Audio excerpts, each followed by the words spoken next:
Wild Wednesday each week for your chance to win tickets to see your Minnesota Wild in an upcoming game. Wild Wednesdays are presented by Jim Beam, a crowd pleaser since 1795. Kennedy, the correct answer would be who are Miranda, Wallner, and Larnach. Twins players that didn't play as good as the Polar Pocket Protector said we would for 200. That would have been Miranda, Wallner, and Larnach. And Kennedy, I hope you're not mad when I threw you under the bus again. It's the Chris Carter got a fall guy. You did sell me hope during the Parisi Suter years. You said we were going to be the Skatriots. And I believed you. I know you were just fully invested into that team for a long time, too. Well, there's that, as Dark Star would say. Time now for 5, 3, 4. Time now for... Well, there's that. 5 questions. Well, actually 3, but 5 sounds like more than 4. Question number 1. Common, who will win more games this season, the Wolves or the Wild?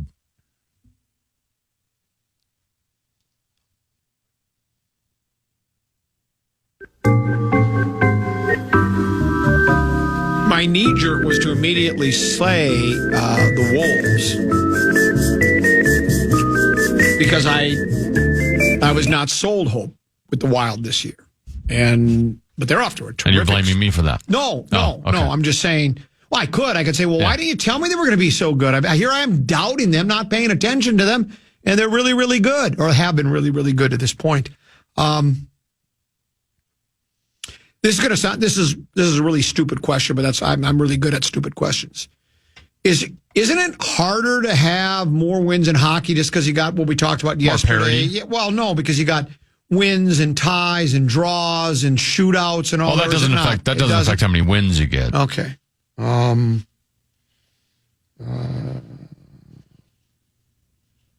the West is tough. I mean, in the NBA. Mm-hmm. Wild's division is tough. You could argue the two best teams in the NHL are both in their division right now, Winnipeg and Dallas. I say they're both going to win the exact same amount of games. Oh my God. What do you think? Are you going to do the Jolly Green Giant thing? I never would have asked this question, 3-4 weeks ago. Even you as the Jolly Green Giant doubted him a little bit, Wild start has now put them in the conversation of, well, maybe they are in the ballpark of the Wolves. In other words, what you're saying is even the Jolly Green Giant had some doubts about the Wild going into this season. I think the Wolves would be a playoff team, but I do think when you lose Big Meow, which we're going to get to shortly here, and you have to do the chemistry change, and they had a good year last year, and they're probably not going to have the same injury luck they had last year. I can see them dipping lower than 50 wins this year.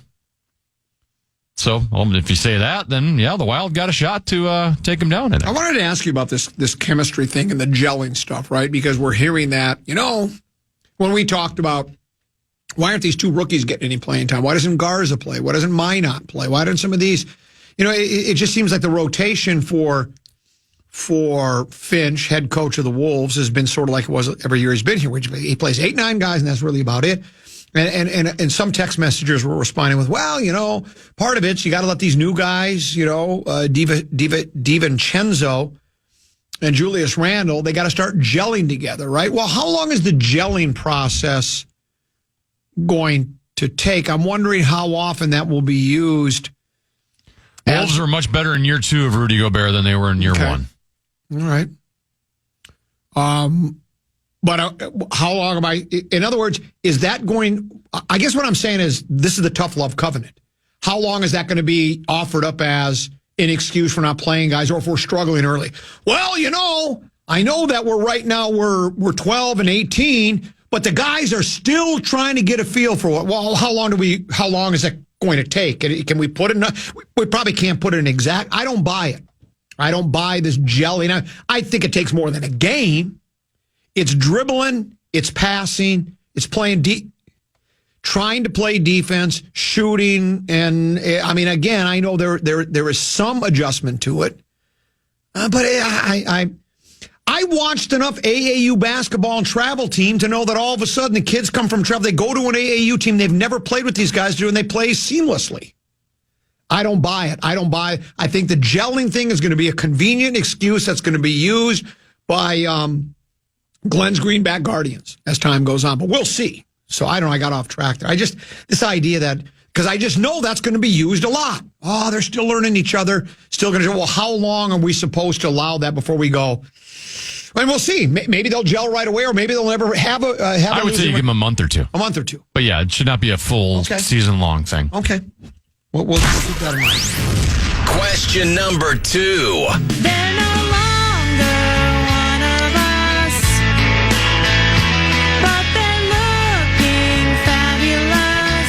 Is this Taylor Swift's biggest hit? She's got a terrific voice.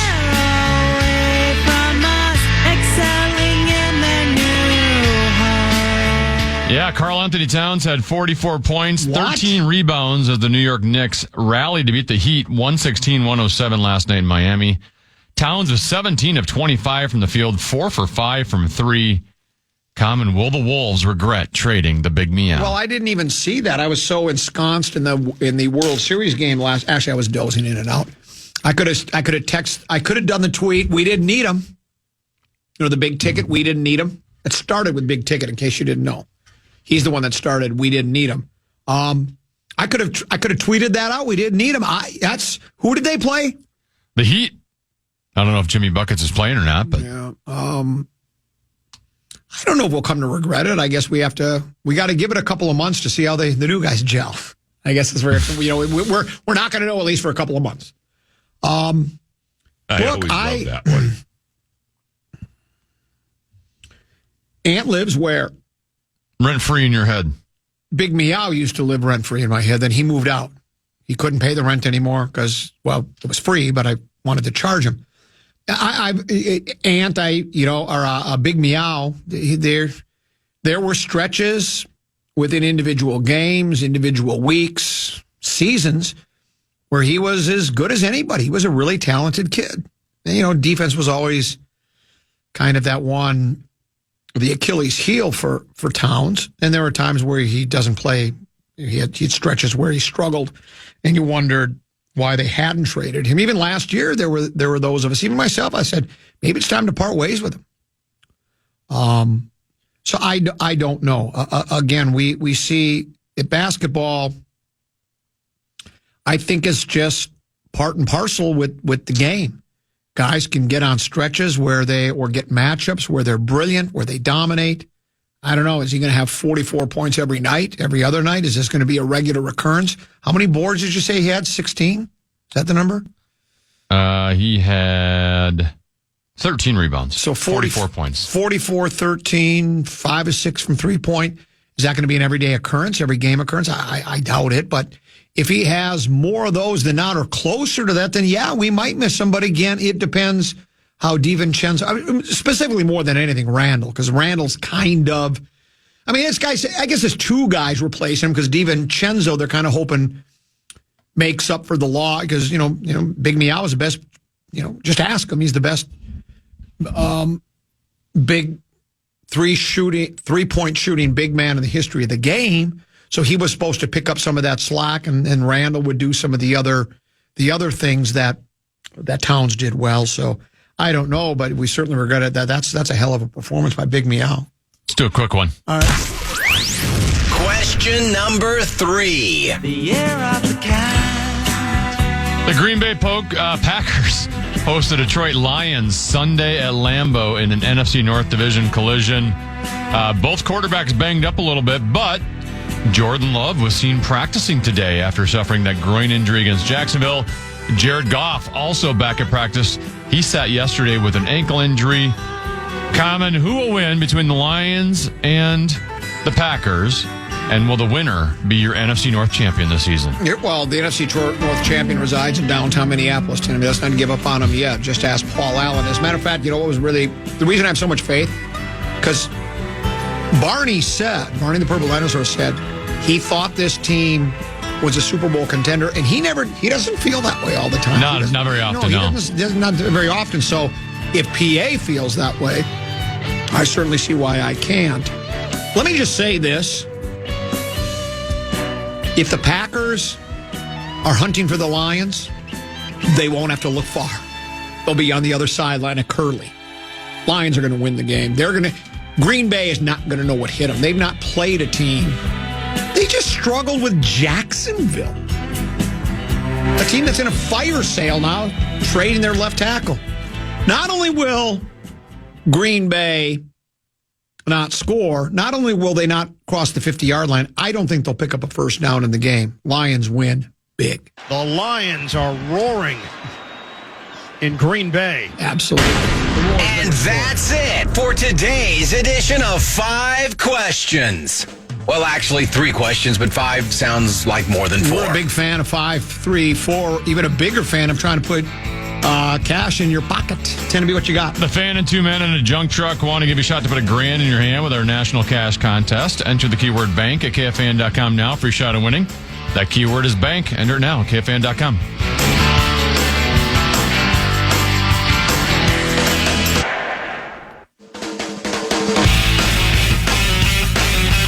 Join Corey Coe for Coors Light Hockey Night on Tuesday, November 5th at Cos. He's in Stillwater. Watch Minnesota take on LA and play trivia for your chance to win a pair of sweet tickets to the game on January 9th against Colorado. Get all the details now at KFAN.com. Keyword calendar.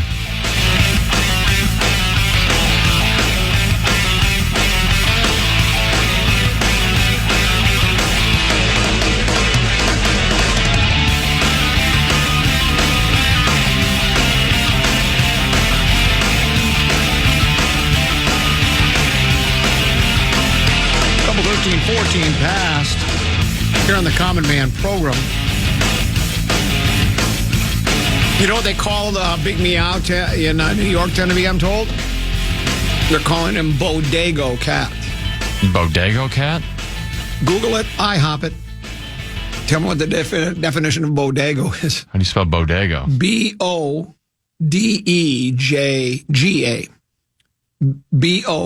Bodega.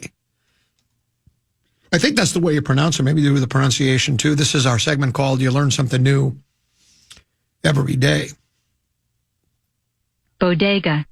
Bodega. Bodega. Bodega. A storehouse for maturing wine. A usually small grocery store in an urban area. Go back to the first definition. A storehouse for maturing wine. Wine. Bodega Cat. Get it? It's brilliant. I always love Only in that New one. York would they come up with that. Well, he whines a lot. He does. So, Bodega Cat. It's just too good. Looks like Butler played. Oh. What do you think? You remember when... Yeah, what does Butler think of him now? You remember when Jimmy Buckets in that infamous showdown with Big Meow at the practice facility when he had all he could stands and he couldn't stands no more, and he took all the backups and said, let's play ball. They had a little pickup game, and Buckets destroyed Big Meow in the starters. And Andrew Wiggins, I believe. And Andy Wiggins. Here's what it says, New York Post. Cat was on the prowl on mischief night. Besting nemesis Jimmy Butler, the Knicks center, shook off issues from his opening 3 games by pouring in 44 in Wednesday's 116-107 comeback victory against the Heat. It was by far his top performance since joining the Knickerbockers, and it ended with an and one over Butler. Towns celebrated that bucket by flexing his muscles toward the Miami bench. And you really can't blame him because, that incident at the practice center, how many years ago was that now? 5, whatever it was. That not only got headlines here, but all across the NBA. I've been a Jimmy Buckets guy. I still, to this day, no matter what happened last night, still feel like, and I understand that you can make that. I sided with Jimmy Buckets on it. And I know some of it probably had to do with the fact that Buckets... It was October 10th, 2018. Okay. And I know Buckets probably, much of it had to do with the money he was making wasn't going to get him to the grave, foo. The big money was going to Andy Wiggins and it was going to Big Meow. And I think Jimmy Butler kind of felt like... And I really, I can understand why there are people, I guess, that thought Buckets handled it poorly. I think what happened was it just got to a point where Buckets tried to do what he could do to change the mindset of the club and of Towns and everybody else, and it wasn't working. And he sort of just kind of lost it. But I still side with Buckets there.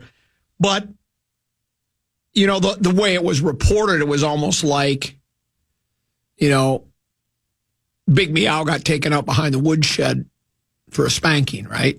And so I would imagine, I don't know if Big Meow was annoyed, embarrassed. I don't know for sure.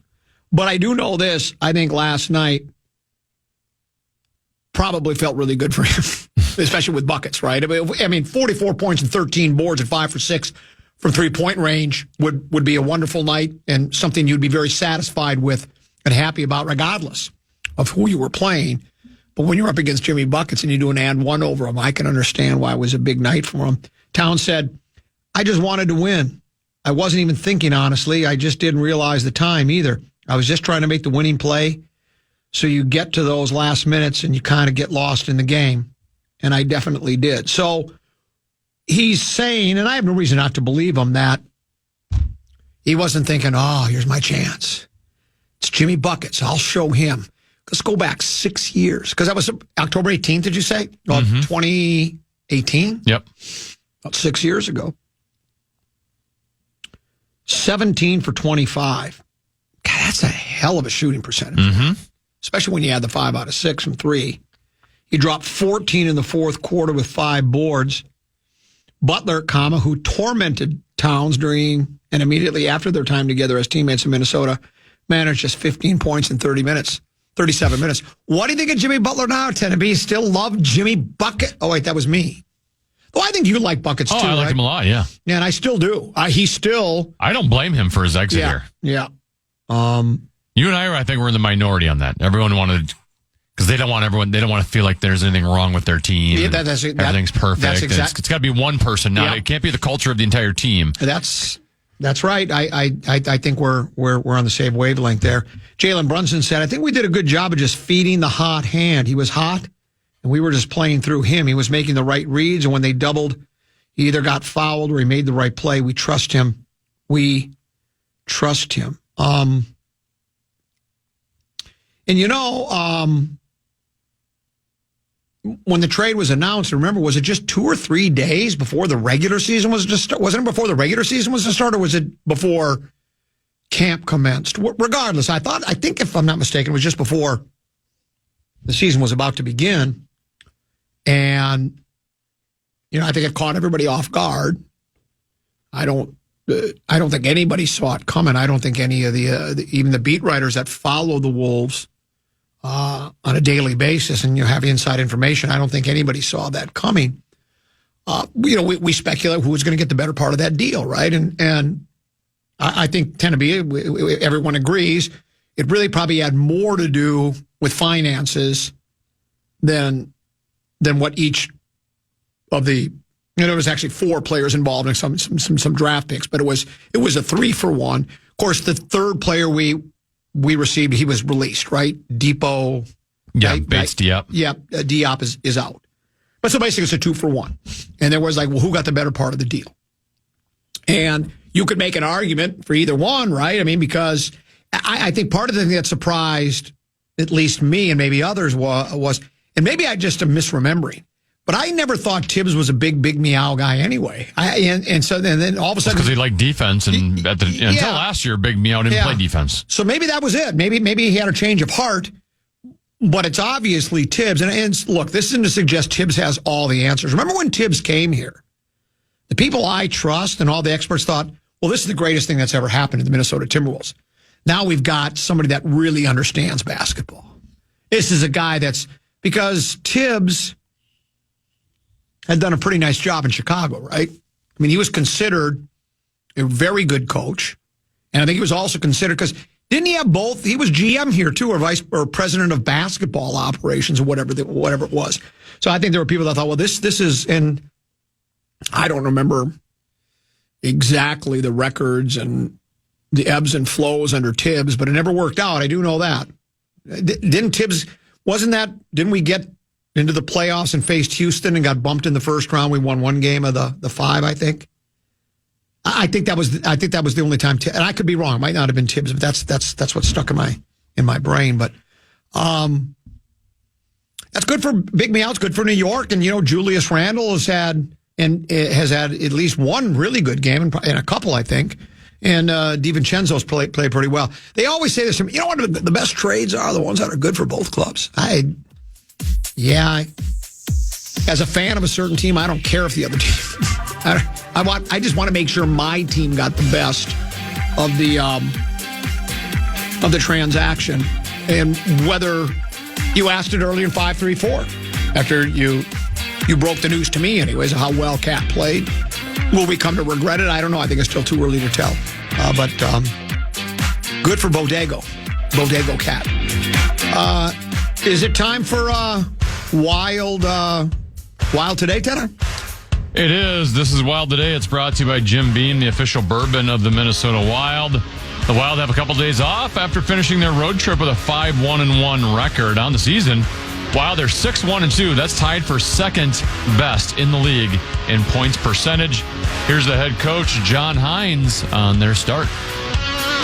I think that there's a lot to be said about the importance of training camp, the mindset, the feel of it, the motivation of the players, pushing them, then coming into the season and seeing how the team has played, the mindset, things that we've talked about.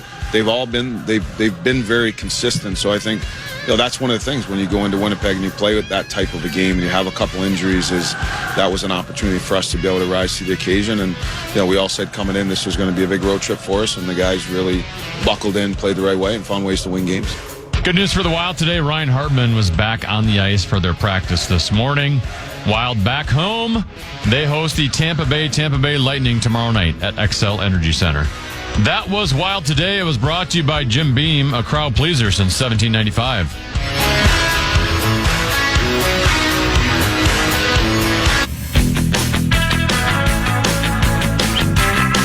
Get ready to laugh until you cry.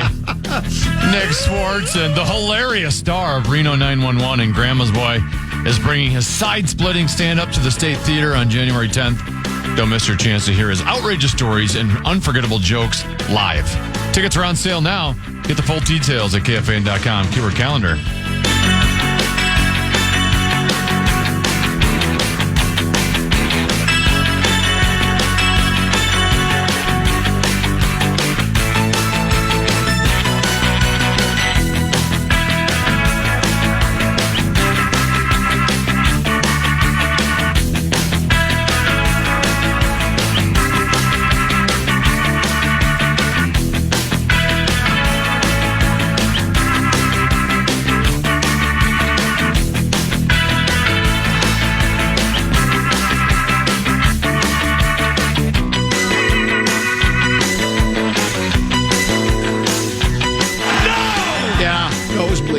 Just pouring out of my nose again. I haven't had one in a couple of weeks.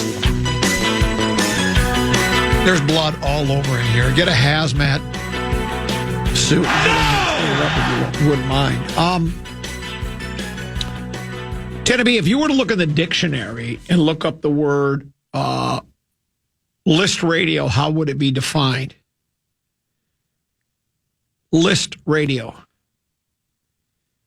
Lazy. Correct. Lazy radio. We're about to get really lazy here. A Halloween version of List Radio. Found this on CBSSports.com. 2024 Halloween. 5 scariest NFL teams at midseason for better or worse. Little twist on it. Oh. Tennessee, they have 5 different teams. The first one is listed as scarily good. Who do you think they have listed as scarily good? I mean, it depends on how you're going to define this. I think you could say Detroit is scarily good. That's who they have. Yep. It says, cherished as the cute little underdogs not so long ago, they're now full-blown terrors and assures both unsupervised Mogwai and testosterone Jack Dan Campbell like to snarl and bite. The Lions boast maybe the most dangerous offense in all of football. Scarily inevitable. It's just inevitable. Maybe San Francisco? No. Same pedigree. Baltimore? Kansas City Chiefs. No matter how many times they get hunted and battered, they keep showing up. They may take their sweet time cornering their next victim, but the next victim always surfaces. How about this? Quietly scary. So kind of in the background, maybe not getting as much attention as maybe they should. I was wondering if I feel like Philadelphia has been playing better the last couple games. Yeah. That's who they list. They say one chirp here, another there. Before long, an entire playground is transformed from a childish haven to a nest for winged power. That's where the Eagles reside. How about scarily bad? A lot of teams could fit that. Sure. Carolina. No. Because I think they're kind of doing like a team that probably should have been good, but just hasn't. San Francisco. Dallas Cowboys. Oh, yeah. Dallas will work too. Was it Jerry Jones or Dr. Frankenstein who tried to convince us that selectively throwing money and spare parts all over a rotting possession could produce something shiny and new? How about nightmarishly bad? Carolina. No. Again, think team that we thought was going to be, well, this team's going to be really good. Oh, the Jets. Yes, the New York Football Jets. The most ghoulish group on the block. The Jets have remade themselves in Aaron Rodgers' image to the point it's hard to distinguish Gang Green from the 2021 era Green Bay Packers, except for the fact that the current team is lifeless, a barren copy of what once was. So, I would. And by the way, how about they play tonight against Houston? I'm sure we'll get to this in spread swing in a little under an hour. Jets are favored by 2.5 over the Houston Texans. I get it. Houston's got some injury issues right now. Stephon Diggs and Nico Collins, arguably their two best wide receivers, but still, if you just go off of pedigree, what we've seen this season, seems a bit odd that the Jets are favored by 2.5. I tend to agree with you. They also did another Halloween-themed ranking NFL's top 5 scariest offensive players.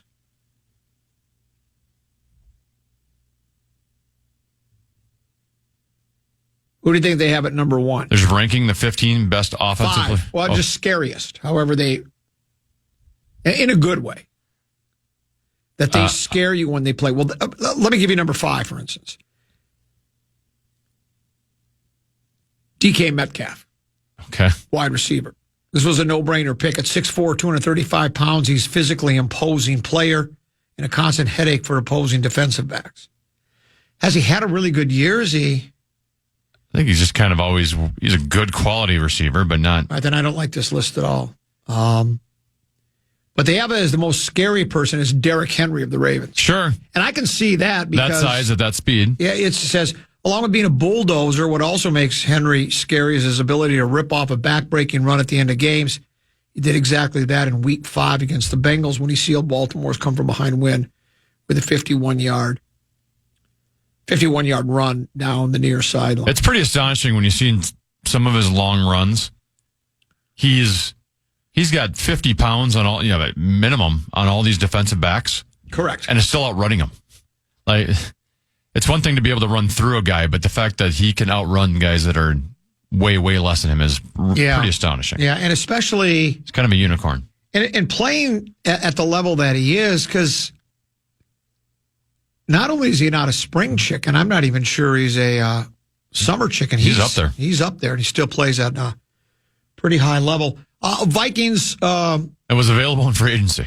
It was available in free agency. I wanted him, along with a couple of other running backs, but no one wants to go down that road, so I guess it'll never happen. Vikings will play the Rams on this radio station. Not the Rams. I'm sorry, Colts. 7:15, is that the kickoff? I think it ends up being like 7:22, but yeah. But so our pregame will be a 5 o'clocker, I'm assuming, right? Pregame at 5. That one's kind of a tweener. I'm not sure on that. Really? You might want to find out because you are the master control supervisor. You're going to need to be here. 5. I'm assuming 5 o'clock with the pregame. The opening kickoff is be here for the kaboom at about 7:22 or so. Vikings, according to your spread swing sheet you handed me, are 5.5-point favorites over the Indianapolis Colts, as the master control supervisor tend to be, and the extended family member, you're paying close attention to the Vikings. Let's just for argument's sake, let's say, I mean, I'm not in panic mode over the Vikings right now. I don't go, oh no, 2 losses, we're in big trouble. We're still 5-2. I got another list. If the playoffs would start today, we did this last week. Every week they're updating. If the playoffs were to start today, we're still in. We're the 6th seed, but the Vikings would still be in the playoffs. The 2 losses, particularly the Lions one, was a very close game against a really good football team that some people think might be the best team.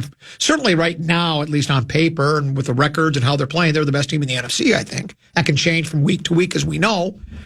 So that loss, I mean, I know how it happened after we grabbed that lead on the pick 6 or the fumble recovery by Pace, and he rumbled in. We had the lead. It looked like it was our game at that point. And then, we fail on the 2-point conversion when Darnold didn't throw a very good ball. Then we have a chance with 4 minutes to go to drain the clock, and we have to give it back to Detroit, and they end up kicking the game winner. And then the Rams game was, again, I mean, our first 2 possessions were like, you couldn't have scripted it any better, and that's probably what they did, was they probably scripted those first 2 possessions. 14-14, then it became more of a defensive struggle or some offense that maybe didn't play as well, or maybe due in large part to maybe defensive efforts on both sides of by both teams. But the Vikings end up losing that game by 10. So I'm not in panic mode, but I tell you what, if you were to lose to the Colts at home, it might be Aruga, That can change quickly. Abandoned ships, women and children first. And I suppose that, too, though, also kind of depends how it would happen, too. How does it... I mean, if they just get, I don't think this is going to happen. If they were to get run out of the stadium, then I think there would be full-blown panic. But if they were to lose, let's say, do you think is it by the way they lose? Or if they lose, are you like, uh-oh? Because of the team you're playing, I think it changes, right? If you lose to Detroit in a certain manner, right? Like losing them competitively like they did, where you had a shot all the way up until the end, that's much different than losing the manner in which Detroit has beaten every other team over the last 4 weeks, where they're just routing them. But Indianapolis is different. I think Indianapolis is middle of the road at best. I'm not even sure they're as good as their record. Okay. And to have them at home, you also had a little bit extra time because of the Thursday night game. Other than the Giants, and you could even argue maybe the Giants just because that one was on the road, this should be, out of every game they've played so far, you could argue this is the least challenging of the bunch. Now, it's an NFL team, and you don't ever take an NFL team lightly, but the schedule should be easing up here. So I'm with you that I'm not panicking at the 2 losses. One, because if you would have told me before the season they were 5-2, I would have been like, yes. I would have been. But with the teams they've played, the 2 losses they've played have been against, I think, quality teams and competitive games. So I'm expecting a Minnesota Vikings bounce back on Sunday night. Packers hosting Detroit. I think you mentioned it, or maybe it was in some update. Yeah, you did mention it. I mentioned 5 questions. Yeah, both Goff and J Love are banged up, but both are expected to play. Goff with an ankle that he twisted or stepped on wrong, whatever, against the Titans. And then J Love came up lame. And as a matter of fact, he didn't even finish the game, right? It was, what's his face? Malik Willis. Malik Willis, and played well in relief of J Love.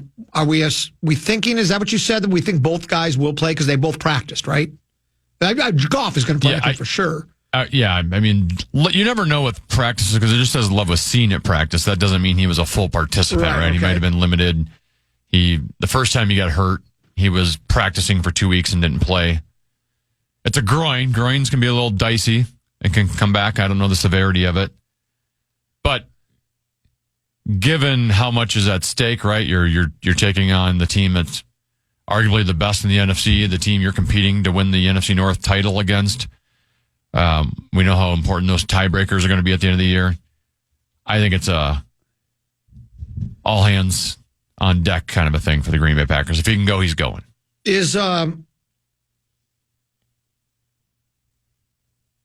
you think Willis's performance in an emergency situation was a one-off? Can he? Well, no. I mean, he played 2 games earlier this year, and they won both those games. Right. The first game, he was just like the best hander-offer in the league. But the second game, he was efficient with his passing. He's athletic. He can run. You can add that to part of the offense. I'm not ready to compare him to Lamar Jackson or anything, Right. but no, I mean, from what we've seen of him in a Green Bay Packers uniform this year, he's looked good. He ain't Jordan Love good, but he's been competent. If you're going to pick a winner or loser of a game, does it change at all depending upon who plays quarterback for you, or do you? Oh yeah, that's a good 6-7 point swing if Malik Willis is in. If Jordan Love was healthy, I think I would pick the Packers. Really? Yeah. Okay. But the groin injury, I really think Jared Goff and Dan Campbell and Amon-Ra St. Brown and everyone on that offense side of the ball is the best in all of the National Football League. You don't sound like your heart's really in it, and I don't blame you. I don't know. I could be given the negative traumeter for a team that I'm right. not necessarily a fan of. Yeah. I thought it was a Minnesota sports thing. I was cocking off earlier about you won't have to look far. They'll be on the other sideline of Curly. Won't score. Won't cross the 50. Won't. Green Bay won't even pick up a first down.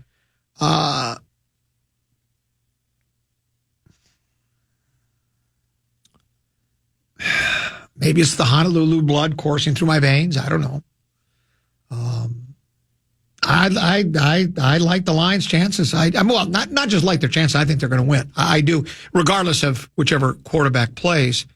Nobody's playing better than them right now. And it's dangerous to do that. I get it because I don't know how the defense is playing as well as they are, because that was their issue last year, was defensively they just weren't very good at all. And I didn't think they added enough during the offseason. They drafted the Arnold kid out of Alabama, 18th pick over. He's gotten better and better every week. I will say that. He's starting to play better football, but the other acquisitions they made weren't like, oh, whoa, look what we did there. And I didn't expect much of a difference in the defense. And they had the one game where they just, I think it was, did they lose? Who'd they lose to? Was it Seattle? Tampa Bay. But the Seattle game was a back and forth game. They gave up a lot of points. They gave up, I think, a number of points to Tampa. So I kept thinking that but the defense, and again, the Titans aren't really that good, but Lions were missing. They lost a couple of guys in the game, not permanently, but guys left the game because getting banged up. Hutchinson out, and the defense still played well. So, well, you look at the last 3 weeks, they beat at Dallas 47-9. Then the Vikings game, Vikings scored those 14 points early. After that, the defense shut them down, right? Yep. I know the Vikings ended up with 29, but one of that touchdowns was the Ivan Pace. Correct. Defensive touchdown at the end. So the Lions defense after the first 2 possessions was very good in that game. And then, 52-14 against Tennessee. Their offense is hard to argue with what they've done. Their offensive line is good as any offensive line in the league. Laporta is. I wonder if the last 4 games where their point totals would rank amongst all-time NFL 4-game stretches. Because they had 42 against Seattle, 47 against Dallas, 31 against Minnesota, 52 against Tennessee. I'd have to imagine over a 4-game stretch, it's got to be up there. Yeah. Here's a Viking fan, bitter, I'm assuming, or maybe a Packer fan. Lions played the Titans. Let's simmer down, Common. They destroyed the Titans, and it wasn't even close. They threw for 85 yards. They destroyed the Titans. Yes. I mean, again, you're right. I'm not suggesting they beat the Baltimore Ravens. I'm not suggesting that in any way, shape, or form. They destroyed them. They did what you're supposed to do to mediocre clubs. You don't let them hang around. I mean, they hung around early. It was kind of close early, and then the Lions took over, and they offense, defense, special, especially any National Football League team, you're winning 52-14. I don't care how bad they are. Yes, that's correct. So, discount the kiddies all you want. I know Rosen has. He just walked in. My guess is he still thinks the Vikings are going to win the division. He still thinks they're going to the big game. They very well could be. We'll find out because they got a big one on Sunday night, and so we'll watch that. One last football question for you, Tenneby, before we take a break and bring Mark Rosen into the conversation. I know the Commanders got away with one last Yep. week. There was a game they should have lost. Do you think they're legitimate or not? I'll be honest, I haven't even really seen like a game of theirs. Right. I've only seen highlights because, before the season they weren't expected to be any good, so they're not being put on primetime or anything like that. I was wondering how Jaden was going to respond from, he had a rib injury, which is challenging for a quarterback, especially a mobile quarterback.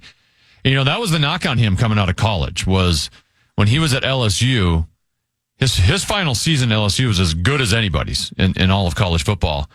But he would put himself in situations to take big hits all the time. And he's kind of slender in frame a little bit. So I'm curious to see moving forward if he can stay healthy. He showed pre-rib injury that he was a darn good rookie quarterback and as good as we've seen in quite some time. I don't know how bad those rib injury is and whether it's still bothering him and how long that takes to heal.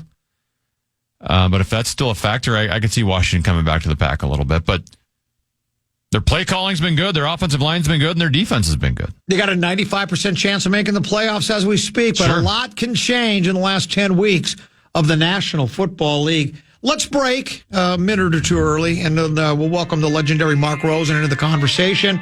2:30, my firstborn Deuce, who I created from my loins, will join us for Spread Swing right here on the Fan.